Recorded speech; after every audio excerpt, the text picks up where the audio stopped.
black man who's deaf and has cerebral palsy. That arrest is violent, and in this story, we're going to show you close body camera footage that's intense and difficult to watch, so please consider this your warning. Everybody stop where you're at. Remember, the man is deaf and has cerebral palsy. Let's see.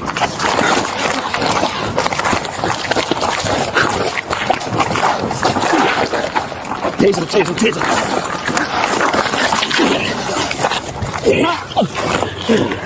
Get your hands behind your back. Get your hands behind your back. Hands behind your back. Get your hands behind your back.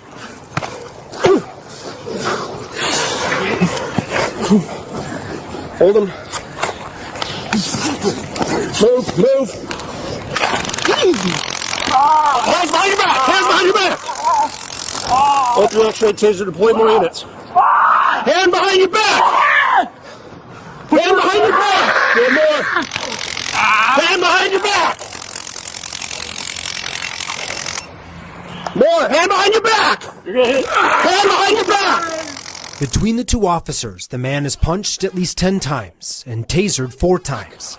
Okay.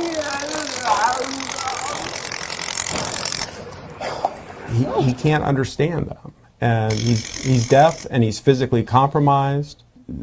The entire thing is just outrageous.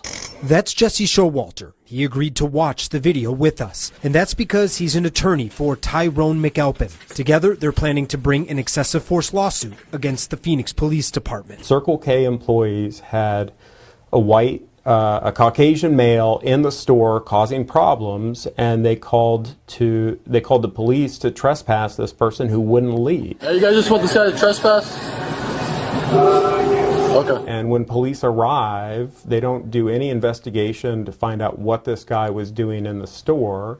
Instead, they talk to the guy, and he claims that he was assaulted and points to somebody in the street that he claims did it. The guy pointed at Tyrone, who was across the street. You're saying that's the guy that assaulted? Right there, with the backwards hat on, yep. I mean, so we have a situation where the officers respond. Some white guy says, hey, no, some black guy assaulted me, and they just drop what they're doing and head right over there. That's what the video shows. He was standing outside the door opening and saying, that dude. Why didn't you wait here first? The black guy? Yeah. And that takes us back to this point. Let's see. And this police officer, out of the gate, assaults him, and then uses Tyrone's attempts to protect himself to try to justify felony charges. Officials charged Tyrone with aggravated assault and resisting arrest. In their reports, officers wrote Tyrone tried to walk away from them, took a fighting stance, threw repeated punches at them, and bit one of them. Everything that I see in that video, as well as the other officer's body camera, looks like Tyrone's just trying to avoid being harmed by these officers. And that only makes them escalate the situation and increase the degree of violence that they're using. One of the officers says Tyrone bit him. I mean, how do you respond to that? Tyrone was face down on the ground with 2 officers striking and choking him, and that the only way that Tyrone could have possibly bit anybody on the hand or wrist is if one of those officers placed their hand or wrist in his mouth. And what it looks like from the video is that the officer who claims he was bitten was using an illegal chokehold on Tyrone. Here's the question that, invariably, undoubtedly will be asked. Why didn't he just comply?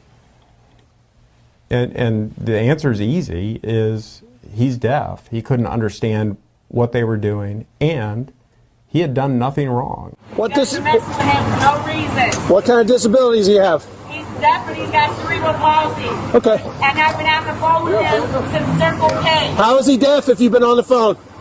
Because I know sign language, that's why. I signed to him. That's why. Nowhere in their police reports did the 2 officers document they were told about Tyrone's disabilities. But records do show when another cop went back to check store surveillance footage and talk to witnesses, none of it supported the white guy's claims. Now, as you just heard, Tyrone is still facing several felony charges. In fact, even though those officers are under internal investigation, they still just went into court to testify against Tyrone.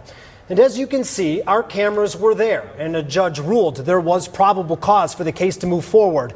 Now, in our next report, you'll hear those officers on the stand, hear their justification for the arrest, and you'll also see some bizarre moments in the courtroom.